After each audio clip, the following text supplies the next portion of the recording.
Shalom, le corps de Christ. Aujourd'hui, je viens partager une exhortation qui parle de trois choses qui font partie de nous. Ces trois choses-là, d'autres personnes peignaient, mais elles font partie de nous. La première des choses de ces trois choses, c'est l'esprit. Tout homme et femme encore vivants sur cette terre ont un esprit en eux, soit croyants ou non croyants. Nous tous, nous avons un esprit en nous.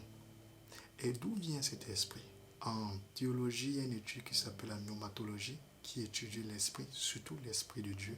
À travers cette étude-là, nous comprenons où est-ce que notre esprit vient. Et notre esprit, ça vient d'où? De Dieu. En prenant la référence biblique dans Jean chapitre 4, verset 24, dit « Dieu est esprit ». Si nous touchons encore dans Genèse chapitre 1, verset 27, on dit « Dieu créa l'homme et la femme à son image ». Quelle est l'image de Dieu selon toi? L'image de Dieu, c'est son esprit. Et nous identifions à travers l'esprit de Dieu qui est son image. C'est pour cela que nous sommes son image au nom de Jésus-Christ. Alléluia. Donc, la deuxième des choses de ces trois choses, c'est le temps. Nous avons tous le même temps, soit africain comme moi, gloire à Dieu, soit européen, soit asiatique, soit afro-américain, soit latino, soit arabe, nous avons le même temps. Dans une journée, il y a combien d'heures? Il y a 24 heures.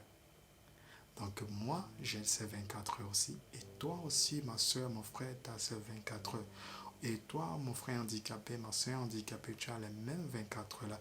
Et le frère ou bien la soeur qui se trouve dans une situation compliquée, peut-être tu te trouves à l'hôpital, tu as les mêmes 24 heures là que moi. Au nom de Jésus-Christ. On a la référence dans le livre de Ecclésiaste chapitre 3, verset 1, qui parle du temps, du temps, du temps, du temps et du temps. Et la troisième des choses que nous avons tous peur, c'est la mort. La mort fait partie de nous. C'est ça, la mort fait partie de nous. Dans le livre de Ecclésiaste chapitre 3, toujours verset 2, il y a un temps pour vivre, il y a un temps pour mourir. Donc nous tous, nous allons tous mourir. Ça c'est clair. Mais quel est le but de cette exhortation? Le but de cette exhortation, c'est nous faire comprendre ces trois choses-là et que on puisse agir dans ces trois choses-là. La première qui est l'Esprit de Dieu. L'Esprit de Dieu aimerait que nous soyons en harmonie avec Dieu et en harmonie avec les autres. Ça, c'est le deuxième commandement. Aime ton prochain comme toi-même. Donc, c'est ce que le Seigneur voudrait, c'est ce que son Esprit voudrait que nous fassions entre nous. Et la deuxième, c'est le temps. Qu'est-ce que tu fais avec ton temps, mon frère? Qu'est-ce que tu fais avec le temps, ma soeur? Et je te conseille au nom de Jésus-Christ qu'avec ton temps, cherche à trouver ton don. Cherche à trouver ton talent. Et si tu les trouves, mets-les à l'œuvre du Seigneur. Mets-les pour la gloire de Dieu. Et mon frère, tu te demandes quelle filière que tu dois prendre. Tu perds le temps de connaître quelle filière que tu dois prendre pour tes études. Alors le Seigneur dit qu'il est temps. Prends le choix là que tu as choisi pour tes études là au nom de Jésus-Christ. Et alors toi, le frère qui aime une sœur, il est l'heure de la proposer en mariage. Et toi, le frère, la sœur, qu'est-ce que tu as le temps pour soutenir l'œuvre du Seigneur? Il est temps pour soutenir l'œuvre du Seigneur au nom de Jésus-Christ. Et la troisième des choses, c'est la mort. La mort est près de nous. Il y a un vieux sage qui m'a dit, la mort, c'est le seul voisin qui ne toque pas à notre porte. Donc nous ne savions pas quand est-ce que nous allons partir de ce monde.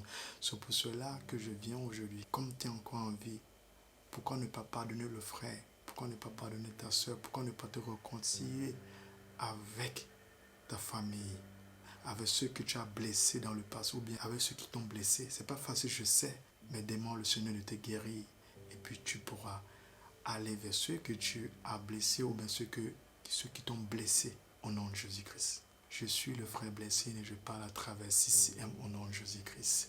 Just for control, everybody belongs to God. In Jesus' name, shalom, shalom.